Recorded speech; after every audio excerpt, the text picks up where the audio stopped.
Mandy, what a privilege it is to have you here on the RevRx podcast today. Thank you so much for joining us.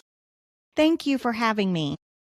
I found you on another podcast, Focus on the Family, one of my favorites. And that podcast really spoke to me in a lot of ways. And I'm like, I've got to have this lady on mine because she is doing fantastic work in the world of tech and culture and families. And so I'd love as we begin our time together, if you would just help our audience get to know you a little bit better. Who are you, Mandy, and how did you find yourself in this place today? Well, my name is Mandy Majors, and I've been married to my husband, Matt. We've been married now 26 years. We have two kids. They are now 18 and 21, but when my journey started in this, they were 9 and 6. Okay, I can And I resonate was with that. kind of in that, yeah, I was in that first generation of parents that, the iPhone was invented and it started becoming very popular. And I found myself thinking, we are in new territory right now. Yeah, and with new territory comes a lot of questions, and you're providing a lot of good answers to those questions, and so I appreciate the work you're doing. So, Mandy, I'd love to start our time together with a story I've heard you tell before, and it's one about how you guys started out your journey, you and your husband, and Jesus, as you said, started your journey with boundaries for tech.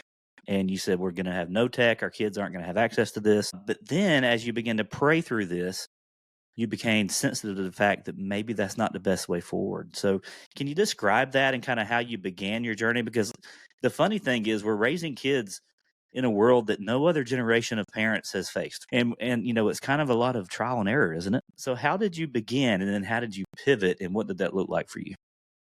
Yeah, it's an experiment. Mhm. And I'm so glad, Chad, that you didn't call me an expert because I have been in this work for 12 years, but I'm not an expert. Like every day there's new tech coming out that we are learning to deal with, right? And so I'm learning every day right alongside of you. But really what shifted for us, we're raising these two kids. They're 9 and 6. Oldest is a girl, youngest is a boy. And our whole thing was the iPhone became popular, was invented, and we were like, they're not getting a phone till they're 30. We're good. Like we don't have to deal with any of that. Right. And I say that facetiously. Like I know they would get a phone when they wanted to get a phone at 18 or whatever. But in our minds, like we're just not doing that. We're not going there. And what happened is one day we were just getting ready for school. It was a normal, chaotic day, trying to get to school on time and not get another tardy. And in the middle of all the chaos, one of my children blurted out a highly sexualized question.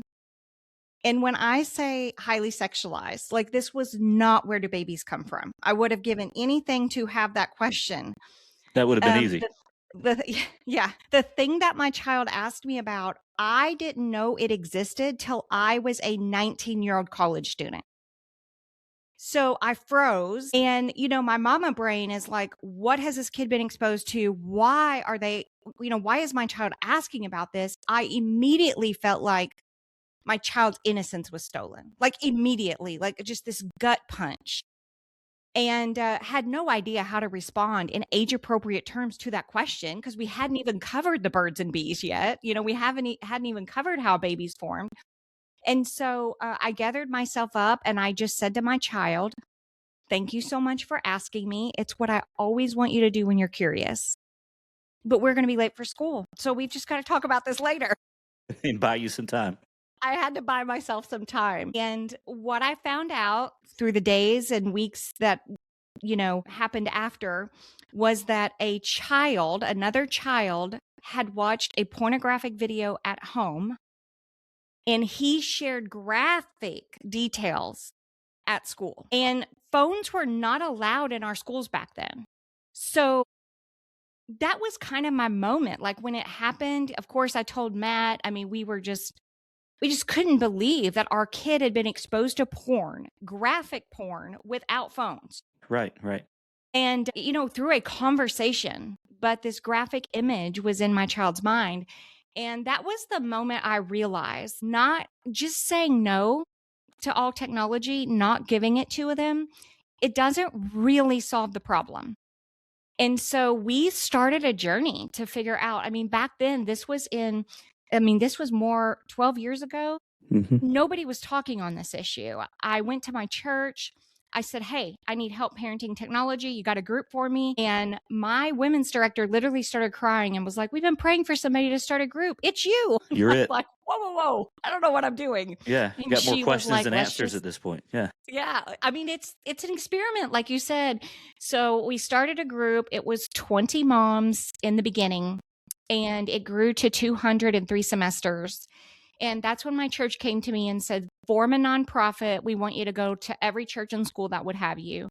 And so in 2016, we formed Next Talk, and we are a nonprofit 501c3 organization in the state of Texas. And we travel and we speak and we have a podcast and we work with counselors. Like, it has just grown crazy. It has been a wild ride, and I can't even believe that it's actually happened, quite frankly. Well, it speaks to the need for advice in this area. I was the best parent in the world until I had kids.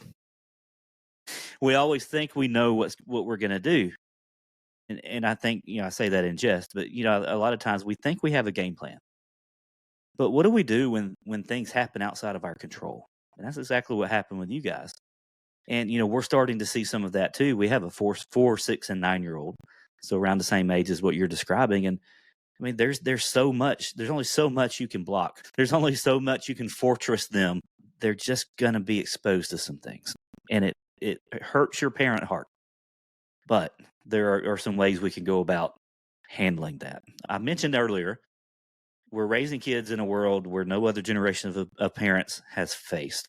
We're aging ourselves a little bit, but yeah, like, we're in the world of dial-up internet when I was growing up, and there's what are iPhones? We didn't have those, but now we live in a world that's a lot different than how we grew up. What's unique from your vantage point about the technology explosion, and particularly how it pertains to our children today versus how when we grew up? When I had a question when I was growing up, I would ask my friends and I would get inappropriate stuff, right? Like, I would get inappropriate information from my friends. But literally now they Google it or ask AI. If they ask a highly sexualized question, it's taking them straight to porn. So they're going to see porn immediately. So, one of the things I tell parents all the time, sometimes when your kids ask you a highly sexualized question and you get so mad, and I understand that gut punch moment, but I want you to pause and switch your thinking. Because your child feels safe with you, you saved them from Googling pornography. Right. And we don't think of it like that. We just think of, oh, their innocence has been stolen. But like, we can be the force in their life where they come to. We can be the AI. We can be the Google, but we have to create the relationship. And that's kind of what we've learned on this journey. We went from they're never getting a phone to, oh my gosh, one night we were praying through this, my husband and I, and he said to me, Mandy, technology is their world. They're not going to be able to apply for a job or college without technology. That's not how we grew up, right? But they need to learn it in a healthy way. And so that night he said to me, we need to teach them how to use a phone like we're going to teach them how to drive a car. And when he said that, I was like, explain that to me. What do you mean? Because we had a 9 and 6-year-old. We weren't really thinking, I wasn't thinking about when we're going to teach them to drive a car. And he said, well, think about it. We're not going to start out going 70 miles an hour down the highway. We're going to start out in the driveway. And we probably won't even leave the first time. It'll just be, they're getting familiar with the gas pedal, where everything is, and then maybe a couple months we'll turn it down a road, and then we'll experiment and go down this road. And he said, it's going to happen in steps. And so what if we took the approach of teaching our kids how to use a phone in steps, or any kind of technology, really? Right. And so that's what we did. It was a big experiment. Some things we got right, some things we got terribly wrong. But I've learned this. This is, I think, the biggest takeaway that I've learned. We can monitor, we can do random phone checks, we can delay. All of that is great, great stuff. It's not going to keep them safe from everything.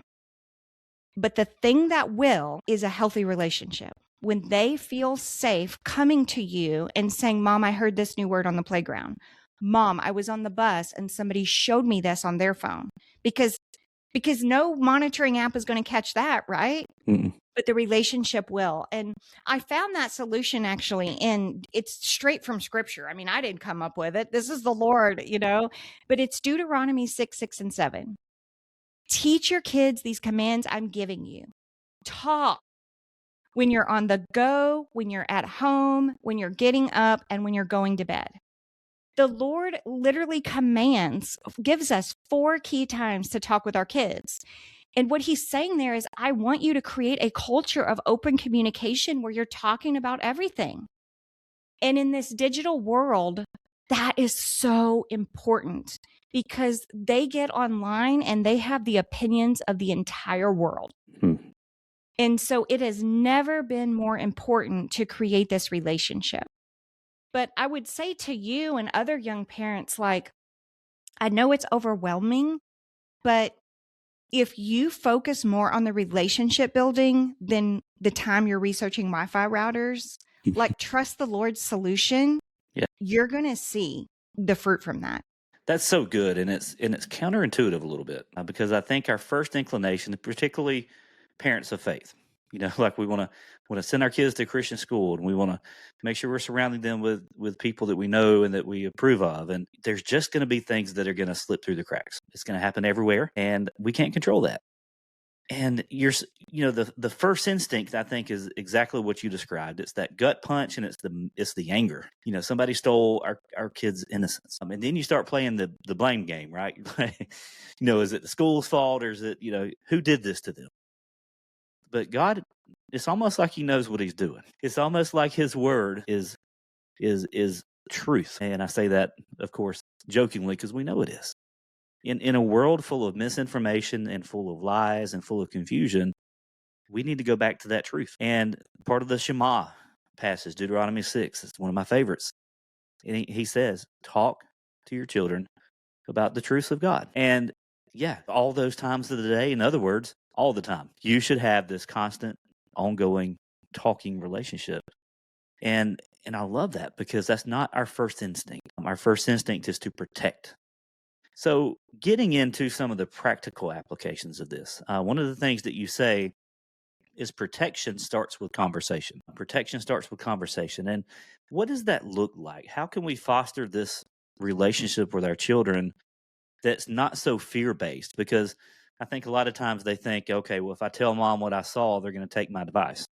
Or if I show dad what I saw, then he's going to be mad at me. But how do we foster this in a way that encourages them to have that kind of relationship where we're the first ones they come to whenever something like that happens? Well, I first want to say protection is good when they're little, and you can control that a little bit, Mhm. right? When they're little, you are telling them what they can watch on TV. And they're not really going to friends' houses and hanging out as much. They're not going to school yet and getting exposed. Even youth group. We've helped families that kids getting exposed to porn at youth group. We think church is safe, but we live in a broken world, and we want our churches to be full of people who need Jesus, and those people are broken. Yeah, So right. our kids can be exposed at church too. But I think one thing is we have to move, and there's this shift that happened that I saw. I went from trying to control everything they were consuming when I realized I could no longer do that. I could no longer protect them or shield them on my own. Then it was my shift to, I want to teach them to advocate and protect their own heart and mind. And what that looked like in my home was, if you hear a new word, a phrase, or something on the playground, anywhere, online, and you think to yourself, what does that mean? A red flag alert should go off in your brain to come home and ask me. Please don't Google it. Please don't ask AI, because you could get really bad or false information or stuff that you're not ready for yet. Right? Just say that to your kids. And so my job is to help you protect your own heart and mind, because if you get an image in your brain, you may not be able to sleep at night because it's bugging you. Just like if you watch a scary movie or you hear something scary. And so my job is just to help you process what you're seeing and hearing. So if you can come home and talk to me, that will be great. And so getting them to open up. We have at Next Talk, we've developed, it's called the Next Talk 10, and it's in my book, but it's free at our nonprofit. But it's all these 10 principles to help build this healthy relationship with your kids. And one of them is the red flag reporting. So you can go to our website today, download this for free. And the new word, phrase, or idea is just one thing on there. There's 6 things on there that if these things happen, I want a red flag alert to go off in your brain to come home and ask me. Now, that gets your kid talking. Mm-hmm. Now, another part of the Next Talk 10 is avoid crazy parent mode. So this is another one. Yep. When your kid comes home and confides in you, especially that first time when you're trying to create this new relationship in your home, we cannot go crazy. The default response must be, oh my gosh, I'm so proud of you that you came home and asked me. That's what I always want you to do. And if you don't know how to respond right then to their question, because it's really big, say, thank you so much for asking me. Give me a day. I want to just think about and pray about how to give you the information you need without giving you too much that's going to make you anxious or anything, right? And so then it becomes this beautiful relationship building that will happen. If they can report, they don't get in trouble, they get the information they need, they begin to trust you. And then this foundation of a safe place is starting to evolve. And one of the things that I'm passionate about, Chad, is a lot of people see our, titles like keeping kids safe in a digital world. And they think, oh, that's for parents of teenagers.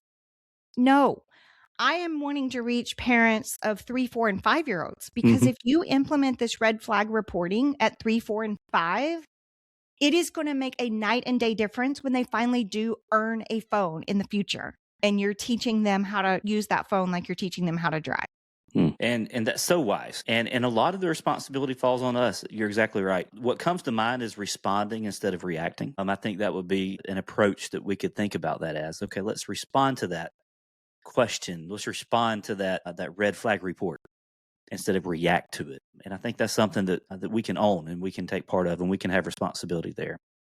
Another thing that I think when it comes to us as parents taking responsibility is how we lead with technology, the model that we set for them. Can you speak to that a little bit, Mandy, about what does it look like for us to be able to responsibly manage technology in front of our kids to kind of set that expectation? So another one of the Next Talk 10 is look in the mirror. And this is the one that is really hardest because I'm asking parents are you using a phone the way you want your kids to use a phone? Right? I mean, if you are at dinner with your family and you are scrolling, you can't get mad at your kids when they eventually earn a phone and then they're at dinner scrolling because they've seen that behavior from you. So it's really, really important. And even as the kids got older and they actually earned social media and we implemented, they would earn one social media platform at a time because you don't want to earn a phone and then they get 4 social media platforms. That's going 70 miles an hour down the road Full too access, fast, right? Yeah. It's got to be the step by step. Even as they were earning social media and we were teaching them how to use it. And we were learning it right along with them. When my daughter learned Instagram, I was learning Instagram. And they can teach us too. And one of the things that we would talk about is I would talk to her about how it made me feel. I feel left out because these friends are doing this, or this makes me feel bad about my body because I'm seeing these pictures. I would talk to her about my struggles with it so that it normalized. You may struggle with this. This may pop into your brain. We need to talk about it. The enemy loves shame. The enemy loves to keep secrets. And so the more we can get our kids communicating and saying, this made me feel this way, or I made a mistake. I sent this or posted this, Mom, help me, right? Again, it's thank you so much for telling me. I know you're learning it. We got to learn that that's not okay to comment that or send that or whatever. They are learning it. They are learning it. Yeah. And you're exactly right. I think it's, a lot of times we just think, all right, they've got a phone. and then we don't really do a lot with it at that point. Okay, you've got a phone, that means you have access to everything. I really like your approach, the stepwise baby step approach. And this the analogy of driving a car. Here's where everything is. You need to master this before you move on to going down the road. Well, now you can go down the road a little bit, but we're not going to jump on the interstate. We're going to stay on just our road and then turn around and come back. Being able to let them earn that, I think, is a really wise move. What does it do to them whenever they are earning that? I mean, I feel like that's got to be a positive thing on their end too. And then a kind of a follow up to that. What did you receive pushback? My friends are fill in the blank. Why can't I fill in the blank? Was that a thing with your kids, or did they just know the expectations? I think all kids feel left out at some point, even if they have access to technology at this point, because there's so many different platforms and so many different discussion threads going on everywhere. Just know that your kids are going to feel left out. Talk to them about that. Our job is to make sure you're safe. We're not trying to restrict you because we hate you. We're restricting you because we love you. As my kids got older, one of the conversations that I had with them was, we would talk about biblical principles. Like, why would God say marriage can only be between a man and a woman, right? Why would God say that? As they got older and we're talking about cultural issues. And one of the things that I would say to them is, well, honey, do you remember when you wanted Snapchat in third grade? And I said, no, that wasn't because I hated you. Now you have Snapchat. Do you see why I wanted to protect you from that? That's good. Like God's heart is to protect us. He doesn't give us restrictions and rules because he hates us. He knows what's best, and we have to trust that he's protecting us. And so use that analogy with your kids with technology. Like, I'm not trying to hate you. I'm not trying to make your life miserable. One of the compromises we made when my kids would feel a little left out is I would say, okay, we can have that app on my phone and you and I can do that together, but you're not ready to fly solo yet on that because it's That's a just good too much idea. dangerous stuff. And so Yeah. we would find little compromises where they would see, like, I'm not trying to be horrible to you here. I'm not pulling the dictator card and my house, my rules. Like, I'm not doing all that. I just want to keep you safe. Yeah. And that's our And responsibility. Yeah. it is our responsibility. And I think walking them through that process is important as well. I'm a big believer in communication solves a lot of problems. Communication is what we're made to do. And it goes back to that passage you shared in Deuteronomy. But when we explain the why behind things, I think sometimes as parents, we just kind of get this thought of, well, because I said so, right? My house, my rules, and that's just the way it is. And a lot of times our kids ask why, and I know, telling on myself here a little bit, when my kids ask why, I want to say, well, because you don't ask me why, because what I say goes. But the reason they're asking why is not to be annoying, sometimes, or at least most of the time. The reason they're asking why is because they really want to understand. And explaining that why behind this, I'm not limiting this because I want you to have a miserable life, or because I want you to be unpopular, or I want you to be left out. I'm setting up guardrails so you don't fall off, and I'm setting up guardrails to keep you safe. And I think it goes along too with building that relationship with your kids where there is that trust. Because if they trust you enough to be able to report to you what they found, and you start that early enough, then you're going to, whenever you explain this to them, they're going to think, okay, mom and dad love me. They have my best interest at heart. I can trust them, and just go along with it. But I want to fast forward a little bit, and I wonder what your advice would be to someone who maybe they're on the other side of this. And maybe they have a child who's been exposed to things they didn't want them to be exposed to, and they maybe have given them access to technology that now they wish they hadn't. What's the best way to kind of backtrack on that? Because if you've given them access and you take it away, that seems to the child at least kind of a punishment. How would you approach that? Yeah, so I get asked this a lot at our nonprofit because we try to do a lot of prevention Mm-hmm. and with young families, but then we have this whole group of parents like me that this was an experiment. We gave too much too fast, and now we're Yeah. wanting to go back. Right. Here's what I say don't do. Don't listen to this podcast and go in guns blazing tonight and take away all technology from your kids. Yeah. Don't do that, because your kids are going to hate you, and that's going to hurt the relationship. And I don't want that for you. Here's how I suggest to approach it. Tell your child, I listened to this podcast. I found this nonprofit. I'm learning about all these ways kids can be exposed to really horrible things online. And I mean, you can go listen to some of our podcasts. We've had kids lose their lives because of online predators on Instagram, right? And so like kids are losing their lives because of Instagram schemes. And tell them I'm learning and I'm getting educated about this. And I owe you an apology. I did not know how dangerous this was when I gave you access to everything. And so, what I would love to do is talk together about ways that we can make you more safe online. Like we can create some boundaries. Now, parents, I will tell you my number one part of the next Talk 10 is to create guidelines, right? I'm all about the relationship. So good. But it is our job as parents to have rules and restrictions and guidelines in place for our kids. And so one of our guidelines is no technology in bedrooms. It's very, very important. And so that is the one thing that I would try and implement first in your home. So when you're having this conversation with your child, I would say something like, listen, how would you feel about if we all did this as a family? We're not going to have screens in our bedrooms at night. And if you need to know reasons why to list out to your kids, like I have a podcast on that, 4 reasons why I kept screens out of my kids' bedrooms and bathrooms. You can go listen to that. It's science. There's science there with actual brain science that you need sleep and you need to turn off devices 30 minutes before you go to bed. So it's the scientific part, but the other 3 are really protections. We see a dramatic increase in kids in watching pornography late at night when they have their phones. I mean, that is a safe space and they feel almost okay to do anything. Like nobody's going to see this. And we know that's where Satan likes to show up the most. So don't even have that temptation. And there's 2 other reasons there that you could go listen to that, but explain that and say, let's do this as a family. Now, they may say, well, you're going to have your phone in your room and you may need to because of a work emergency.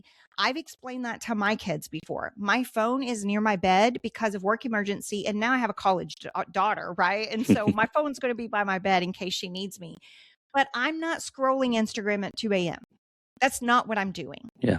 And that has been a rule in our home from the beginning. And now my kids are older and they're like, we're so glad you didn't give us a TV and technology in our rooms. Like that was such a good call. And I'm like, well, it was Jesus, teaching me how to do that. But my 18-year-old son is still here and he's getting ready to leave to go to college. He still puts his phone on the kitchen island every night. Awesome. It has been standard operating procedure. Now we're getting ready to reward him with his phone in his room, as we did with my daughter about 6 months before she left for college, because I don't want the first time for them to have a phone overnight to be alone in a dorm room. I'm scared that my kids may fall into temptation, right? And so my job is to prepare them for this world. And that is going to be having a phone in their dorm at night. So we'll catch my 18-year-old doing something amazing as we did with my daughter, and he will earn his phone before he goes to college in his room. But I don't recommend it. Anybody younger than 17 should not have a phone in their room. And they have to be trustworthy. If they're lying to you, if they're sneaking, they don't earn that yet. You just delay that and delay that. It's individualized, and I like that approach because I don't think there's a one size fits all because every child's different. And just like with driving a car, you individualize that to the child. And whenever they're ready, you give them a little more, but you don't give it before they're ready. And so I love that. I love the work you're doing. And I just want to reemphasize this part about we're not saying don't use guidelines. We're not saying don't use the guardrails. Like those need to happen. But that alone is not the answer. That in combination with the conversation piece is really what the evidence is showing that makes the biggest difference.